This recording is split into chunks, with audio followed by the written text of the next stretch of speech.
So ನೀವೇನಾದರೂ ಆನ್ಲೈನಲ್ಲಿ tyre purchase ಮಾಡಬೇಕು ಅಂತ ಇದ್ದರೆ ಈ ವಿಡಿಯೋನ ಸ್ಕಿಪ್ ಮಾಡ್ದಲೇ ಕೊನೆ ತನಕ ನೋಡಿ. ಇದು ಬಂದ್ಬಿಟ್ಟು ಗುಡ್ಡಿಯರ್ ಬ್ರ್ಯಾಂಡ್ನ ಟೈರ್ ಆಗಿರುತ್ತೆ.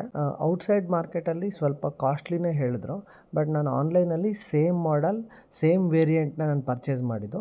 ನನಗೆ ಔಟ್ಸೈಡ್ ಮಾರ್ಕೆಟಿಗೆ ಕಂಪೇರ್ ಮಾಡಿದ್ರೆ ಒಂದು ಟೈರ್ ಮೇಲೆ 700 ರೂಪಾಯಿ ಅಷ್ಟು ಸೇವ್ ಆಯಿತು. ಸೊ ಟೋಟಲ್ 1400 ರುಪೀಸ್ ಸೇವ್ ಮಾಡಿದೆ. ಸೊ ನೀವು ಆನ್ಲೈನಲ್ಲಿ ಪರ್ಚೇಸ್ ಮಾಡಬೇಕಾದ್ರೆ ಫಸ್ಟ್ ನೀವು ರಿಟರ್ನ್ ಪಾಲಿಸಿ ಮತ್ತು ವಾರಂಟಿ ಡೀಟೇಲ್ಸ್ ಎರಡನ್ನೂ ಕ್ಲೀನಾಗಿ ನೋಡ್ಕೊಳ್ಳಿ.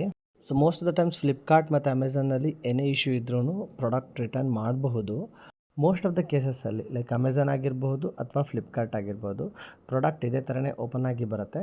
ಜಸ್ಟ್ ಇದಕ್ಕೆ ಪ್ಲಾಸ್ಟಿಕ್ ವ್ರ್ಯಾಪ್ ಮಾಡಿರ್ತಾರಷ್ಟೇ. ಪ್ರಾಡಕ್ಟ್ ರಿಸೀವ್ ಆದಾಗ ನೀವು ಕೆಲವೊಂದು ಇನ್ಫಾರ್ಮೇಷನನ್ನು ಡೀಟೇಲಾಗಿ ಚೆಕ್ ಮಾಡಬೇಕಾಗತ್ತೆ. ಯೂಸ್ ಟೈರ್ ಏನಾದರೂ ಬಂದಿದ್ದಾನೆ ಅಂತ ನೋಡ್ಕೊಳ್ಳಿ. ಹಾಗೆಯೇ ಬಟನ್ಸ್ ಏನಾದರೂ ಸೌದಿದ್ದಾವ ಅಥವಾ ಏನಾದರೂ ಟೈರಲ್ಲಿ ಇಶ್ಯೂ ಇದೆಯಾ ಅಂತ ಕಂಪ್ಲೀಟಾಗಿ ಒಂದು ರೌಂಡ್ ಬೇಸಿಕ್ ಚೆಕ್ನ ಮಾಡಿ. ನಂತರ ನೀವು ಮ್ಯಾನುಫ್ಯಾಕ್ಚರಿಂಗ್ ಇನ್ಫಾರ್ಮೇಷನನ್ನು ಫೈಂಡ್ ಔಟ್ ಮಾಡಬೇಕಾಗತ್ತೆ. ಈ ಮ್ಯಾನುಫ್ಯಾಕ್ಚರಿಂಗ್ ಡೀಟೇಲ್ಸ್ ಬಂದುಬಿಟ್ಟು DOT ಅಂತ ಒಂದು ಕೋಡ್ ಇರುತ್ತೆ. ಅಲ್ಲಿ ನಿಮಗೆ ಮ್ಯಾನುಫ್ಯಾಕ್ಚರ್ ಆಗಿರ್ತಕ್ಕಂತಹ ವೀಕ್ ಮತ್ತು ಇಯರ್ ಡೀಟೇಲ್ಸ್ ಸಿಗುತ್ತೆ. ನಮಗೆ ರಿಸೀವ್ ಆಗಿರ್ತಕ್ಕಂತಹ ಟೈರ್ ಮ್ಯಾನುಫ್ಯಾಕ್ಚರ್ ಆಗಿರೋದು ಏಪ್ರಿಲ್ 2025 ಸೊ ಟೈರ್ನ ಶೆಲ್ಫ್ ಲೈಫ್ ಬಂದುಬಿಟ್ಟು 5 ಇಯರ್ಸ್ ಆಗಿರುತ್ತೆ. ಸೊ ನಿಮಗೆ ರಿಸೀವ್ ಆಗಿರೋ ಟೈರ್ ಏನಾದರೂ 6 ಮಂತ್ಸ್ ಟು 1 ಇಯರ್ ಓಲ್ಡ್ ಇದೆ ಅಂತ ಅಂದರೆ it is good to go for it, no issues.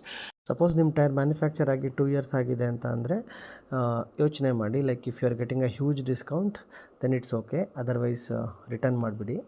In case manufacture ಆಗಿ 3 ಇಯರ್ ಆಗಿದೆ ಅಂತ ಅಂದರೆ better you reject it. Rubber quality ಎಲ್ಲ ಕಂಪ್ಲೀಟಾಗಿ ಹಾಳಾಗಿ ಹೋಗ್ಬಿಟ್ಟಿರುತ್ತೆ ಮತ್ತು ಗ್ರಿಪ್ಪು ಕೂಡ ನಿಮ್ಗೆ ಅಷ್ಟು ಸಿಗೋದಿಲ್ಲ. ಇದಾದ ನಂತರ ಇಮಿಡಿಯೇಟಾಗಿ ನೀವು ಟೈರ್ ಶಾಪ್ಗೆ ಹೋಗ್ಬಿಟ್ಟು ಅರೌಂಡ್ 50 to 100 ರುಪೀಸ್ ಪರ್ ಟೈರ್ಗೆ ನೀವು ಪೇ ಮಾಡಿದ್ರೆ ಅವ್ರು ನಿಮಗೆ ಫಿಟ್ ಮಾಡಿ ಕೊಡ್ತಾರೆ. ಸೊ ಇದಾದ ನಂತರ ನೆಕ್ಸ್ಟ್ ಇಂಪಾರ್ಟೆಂಟ್ ಥಿಂಗ್ ಏನಪ್ಪ ಅಂತಂದರೆ ವಾರಂಟಿ. ಸೊ ವಾರಂಟಿ ಬಹಳ ಇಂಪಾರ್ಟೆಂಟ್ ಆಗಿರುತ್ತೆ. ನೀವು ಇನ್ವಾಯ್ಸ್ನ ಕ್ಯಾರಿ ಮಾಡಿದ್ರೆ ವಾರಂಟಿ ಸಿಗೋದಿಲ್ಲ. ಥ್ರೂ ಡೀಲರ್ ಮೂಲಕನೇ ನೀವು ವಾರಂಟಿಯನ್ನು ರಿಜಿಸ್ಟರ್ ಮಾಡಬೇಕಾಗತ್ತೆ. ಎಸ್ಪೆಷಲಿ ನಾವು ಅಮೆಝಾನ್ನಲ್ಲಿ ಪರ್ಚೇಸ್ ಮಾಡಿದಾಗ ಸೆಲ್ಲರ್ನ ಥ್ರೂ ಸೆಲ್ಲರ್ ಸಪೋರ್ಟ್ ಸೆಕ್ಷನಿಂದ ಕಾಂಟ್ಯಾಕ್ಟ್ ಮಾಡಿ ಅವ್ರ ಹತ್ರ ವಾಟ್ಸಪ್ ನಂಬರ್ ಸಿಕ್ತು.